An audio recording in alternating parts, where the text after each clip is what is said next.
Hello everyone ਕੀ ਹਾਲ ਚਾਲ ਵਾ ਤੁਹਾਡਾ। ਮੈਂ ਉਮੀਦ ਕਰਦਾ ਕਿ ਤੁਸੀਂ ਸਾਰੇ ਖੈਰੋ ਆਫੀਅਤ ਦੇ ਨਾਲ ਹੋਵੋਗੇ।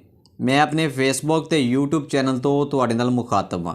ਯਾਰ ਦੋਸਤੋ T20 ਵਰਲਡ ਕੱਪ ਹੁਣ ਸ਼ੁਰੂ ਹੋਣ ਵਾਲਾ ਵਾ। ਇਸ T20 ਵਰਲਡ ਕੱਪ ਦਾ ਕਾफ़ी ज़्यादा ਜਿਹੜੇ ਲੋਕ ਆ ਕ੍ਰਿਕਟ ਦੇ ਫੈਨ ਆ ਜਿਹੜੇ ਲੋਕ ਉਹ ਇਸ T20 ਵਰਲਡ ਕੱਪ ਦਾ ਬੇਤਾਬੀ ਦੇ ਨਾਲ ਇੰਤਜ਼ਾਰ ਕਰ ਰਹੇ ਆ। खैर इंतज़ार दियाँ घड़ियाँ ख़त्म होने वालियां ही आ क्योंकि 2 जून तो पहला T20 मैच जिहड़ा वर्ल्ड कप 2024 का शुरू हो जाना वा।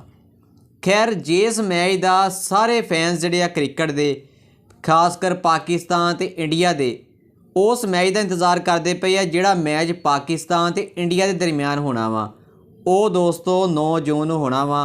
इस मैच का इंतज़ार पाकिस्तान ते भारत के जिहड़े शायकीन क्रिकेट आ ਉਹ ਕਾफ़ੀ ज़्यादा बेताबी ਦੇ ਨਾਲ इंतज़ार कर रहे हैं क्योंकि क्रिकेट ਦੇ ਵਿੱਚ ਇਹ ਸਭ ਤੋਂ ਵੱਡਾ ਮੈਚ ਹੁੰਦਾ ਵਾ।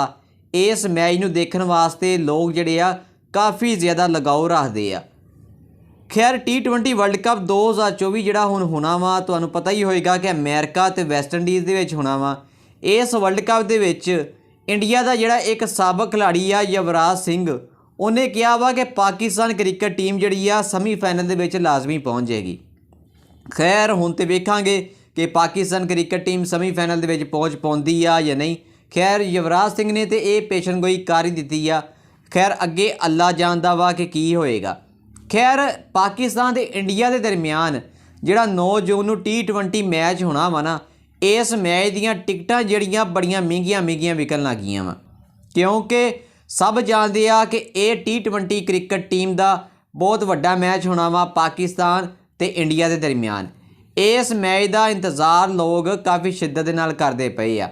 खैर T20 वर्ल्ड कप दे विच पाकिस्तान ते इंडिया दी टीमां आमने सामने ते होणगियां ही लेकिन वर्ल्ड कप 2023 दे विच पाकिस्तान क्रिकेट टीम इंडिया गई हुई सी। इंडिया दे विच पाकिस्तान क्रिकेट टीम ने वर्ल्ड कप 2023 ODI क्रिकेट का खेलिया सी लेकिन पाकिस्तान क्रिकेट टीम कोई परफॉर्म नहीं कर पाई सी। खैर सब तो मज़ा जिहड़ा इंडिया की क्रिकेट टीम नूं वेख के होएगा कि वर्ल्ड कप 2023 के फाइनल तक इंडिया की क्रिकेट टीम पहुँच गई सी लेकिन फाइनल दे विच आस्ट्रेलिया ने इनू हराता सी। खैर वो तो वर्ल्ड कप हैगा सी ODI क्रिकेट का। खैर हुण तो T20 वर्ल्ड कप होना वा ये वेखते हैं कि इंडिया की क्रिकेट टीम किस तरह का परफॉर्म करती है। लेकिन पाकिस्तान क्रिकेट टीम ने जिद्दां न्यूजीलैंड के खिलाफ T20 सीरीज़ खेली आ ये हल देख के मैनू नहीं लगता कि पाकिस्तान क्रिकेट टीम कोई अच्छा परफॉर्म करेगी।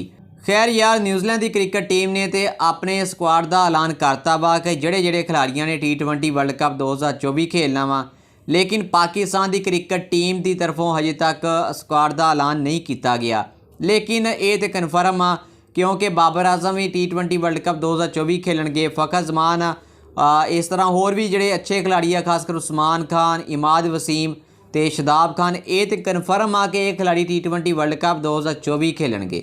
खैर बाकी रही गल इंडिया की तो इंडिया ने अज जिहड़ा वा अपने स्क्वाड का ऐलान करना वा कि ਜਿਹੜੇ खिलाड़ियों ने T20 वर्ल्ड कप खेलना वा। लेकिन एक गल तो पक्की आ कि विराट कोहली रोहित शर्मा सूर्या कुमार यादव तो इस तरह के कोई अच्छे खिलाड़ी जिहड़े आ वो तो T20 world cup 2024 they which India की क्रिकेट टीम की तरफों खेलणगे क्योंकि ये जिहड़े तीनों खिलाड़ी सी ना ये वर्ल्ड कप 2023 दे विच भी शामिल सी इन्हां ने अच्छा परफॉर्म किया सी।